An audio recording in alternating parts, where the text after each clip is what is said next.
Essa questão trabalha com o gênero textual fábula. Para compreendê-la, é importante ter em mente algumas características desse gênero. São gêneros narrativos, caracterizados por usos metafóricos que vão fazer críticas ou reflexões sobre o comportamento humano. É muito comum a utilização de figuras, por exemplo, de animais. E também é possível existir uma moral da história ao final. Entretanto, é importante lembrar, como diz a teoria dos gêneros, que os gêneros textuais são estruturas relativamente estáveis que visam a uma determinada função discursiva.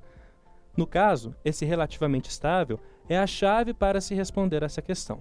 Quando observamos a letra B, por exemplo, nós notamos claramente a função social da fábula. Por exemplo, personificar um animal na construção de uma narrativa com um tom humorístico, que é o que acontece no texto, que, no entanto, dispensa uma moral da história.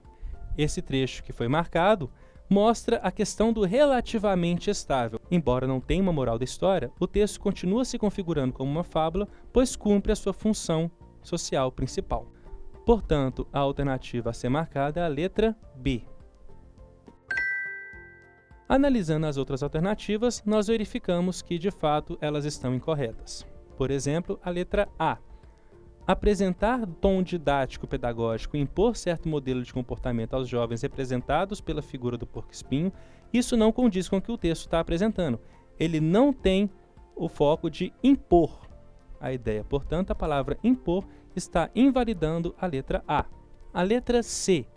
Criticar os indivíduos que se apegam à própria aparência em detrimento das relações interpessoais, identificando-os com o gambá.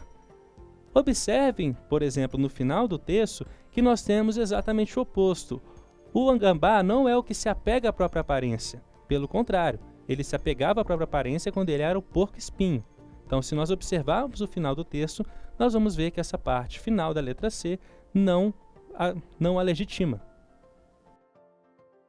Na letra D, percebemos que julgar um modelo de comportamento típico da contemporaneidade, na medida em que personifica no gambá indivíduos solitários e amargurados, nós temos o contrário daquilo que é criticado. A crítica é construída quando ele ainda é porco-espinho, na verdade, é extremamente egocêntrico.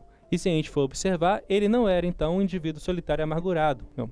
Pelo contrário, era inclusive muito cool ser amigo desse porco-espinho, como está no próprio texto. Na letra E, quando se diz que privilegiar personagens não humanas por elas representarem melhor características indesejáveis do ser humano, como a superficialidade, eu não posso afirmar que seja de fato por uma questão de elas representarem melhor as características do ser humano, né? Isso acaba invalidando essa questão. Portanto, então, a resposta fica sendo de fato a letra B.